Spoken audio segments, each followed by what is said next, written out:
engagement, betrothal, connotations. I'm not a native speaker, so frequently I don't know underlying semantic subtleties of synonyms, what connotations they bear, which may be antiquated or very official, which are specific to given region or group and such. Currently, I'm struggling with engagement, betrothal. Betrothed, affianced, engaged, to be married. Betrothed, a wife to be, husband to be, fiancé, fiancée. Which ones would be proper for extremely formal occasion, royal pair? Which ones are more informal? Can you outline differences between them, their general use? And in case I missed some other synonyms, could you supply them?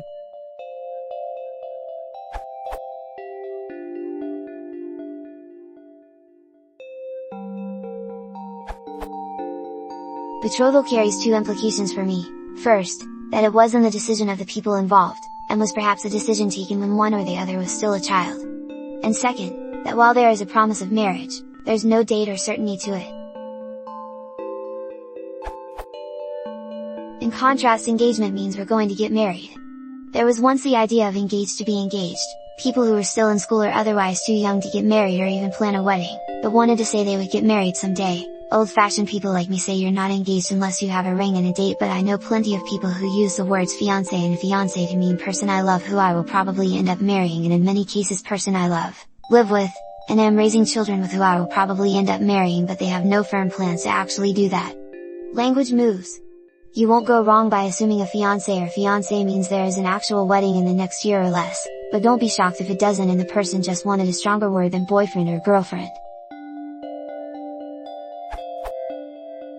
I usually only hear the to-be forms during actual wedding planning conversations with people who don't know both parties. Where will you and your husband to-be live after you're married? For example. This solves some time travel problems that would otherwise be in the question. You and your fiancé won't be living anywhere after you're married, because he won't be your fiancé then, but he's not your husband now, which makes the question odd if someone just asks about you and your husband. The to-be fixes that. Like when people say I was on vacation with my then fiancé if by the time they tell the story, he's been promoted to husband. Of course, if they know you, they can just ask where will you and John live after you're married?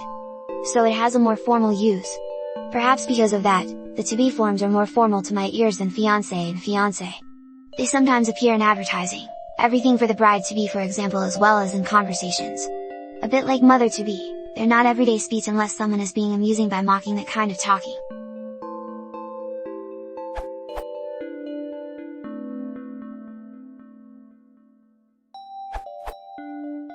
In the US, engaged is by and large the more popular term.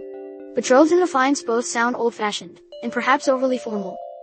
The person to whom one is engaged is typically referred to as the fiancée. Sometimes I'll hear the term bride-to-be, particularly when talking about wedding plans. As to how to refer to a royal couple, however, I hesitate to give a response. That sounds more like a protocol question than an English question.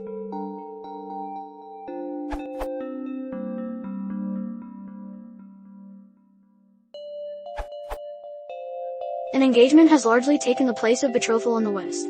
It used to be that a couple were betrothed. Troth to plight one's troth means to promise or be loyal to someone, but at that stage, there was no set date for a wedding. Children were often betrothed as an alliance between families, and that meant, as far as the parents were concerned, that the couple could consider no other partners as they grew up. In ancient Jewish law, a betrothed couple could live together as man and wife quite legally before the actual marriage, as Mary did with Joseph in the Bible. In fact, marriage without a period of betrothal was frowned upon. Today, hardly anyone talks of a betrothal. It's now an engagement, but in this transaction there is usually some specific time frame for the marriage, even if that's a year or more ahead. So to be betrothed is a mark of exclusivity. It means you are considering no other partner but the one to whom you have given your promise or plighted your troth. This may or may not end in marriage.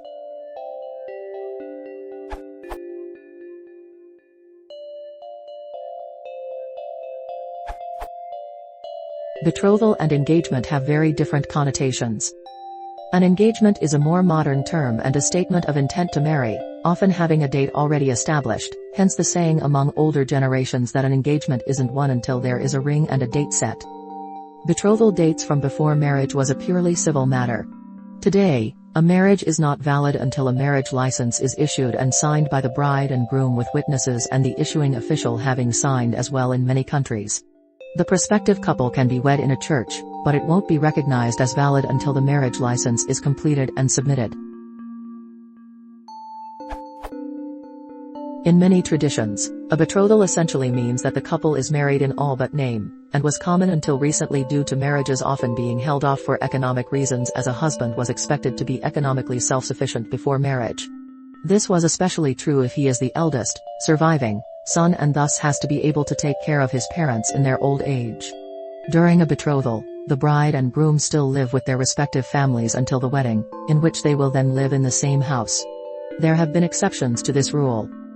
There is also the political aspect of betrothal, as arranged marriages were more common in the past for the purposes of furthering political and economic alliances, with the bride and groom often having years to get to know each other before the marriage. In both cases, a betrothal was, and in some cultures, still is, as legally binding as a marriage.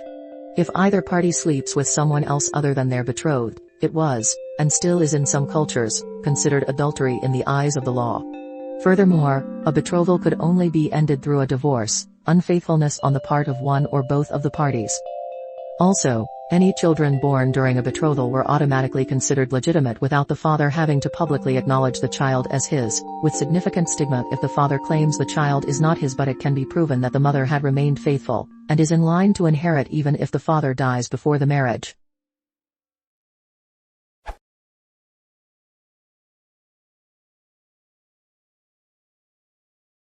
If you want to support the channel, please consider subscribing.